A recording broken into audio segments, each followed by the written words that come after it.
We have in two sequential verses both the promise as well as the expression of belief on the part of Abraham and the building of the altar.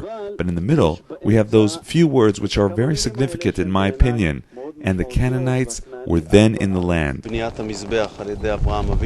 building of the altar by Abraham in Elon Moreh shows without a doubt that these places are the birthplace of the Jewish people.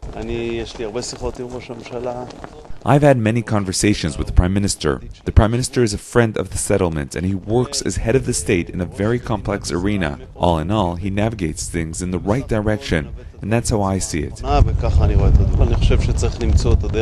I think we need to find a way to regulate the visits, as we do with any holy site. I want to talk about it in principle. To all those who talk about concessions in Jerusalem or in Shomron, what we learn from reality is that every place where Israel does not rule is not a place in which freedom of worship can take place for members of all religions. And that is perhaps the most important thing to say at this moment. We see around us the entire area, and we follow our ancestors step by step. That's why it's very important, especially with Education Minister Gidon Saar, whose motto and goals are to return the children of Israel to our Bible, to our sources, to show that the land of Israel belongs to the people of Israel. He deserves a yishar koach, good luck, and a round of applause.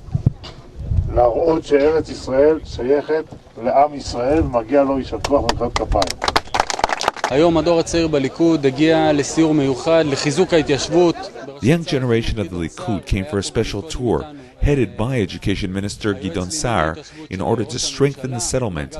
The Prime Minister's advisor on settlement issues, Mr. Gabi Kadosh, was also here with us before.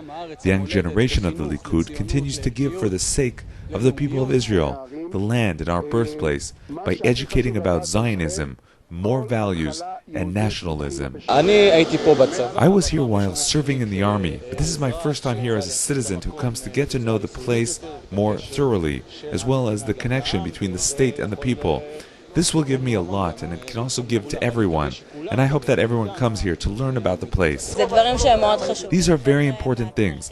These are people from Central Israel who don't really know this area. We want to continue these tours, to open them to students. We're cooperating now with the Yesha Council, with the Shomron Regional Council. We're really developing this. It's very important to see the entire development of the Shomron since 1967.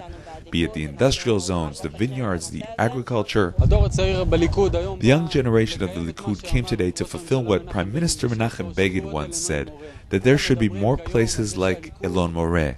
Everyone is talking about how the Likud today is going against what it was elected for, but we see that the Prime Minister came back from the United States a stronger person. After he stood up for Israel's essential interests, he spoke of our right to Judea and Samaria. We're not occupiers here, and this tour clarifies to people that Samaria first and foremost belongs to the Jewish people.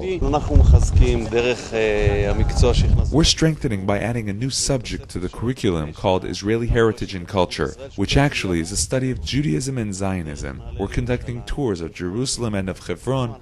All the steps we're taking are aimed at strengthening the Jewish Zionist education.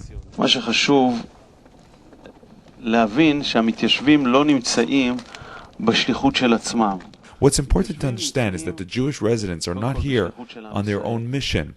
First of all, they're on a mission on behalf of the Israeli people, and according to the Israeli government's decisions, the settlement, and today we have a very good yet painful way of seeing this, keeps the security of the people of Israel. We saw what happened after the disengagement, and we saw how the Hamas based itself inside the Gaza Strip, and the threat which came from it.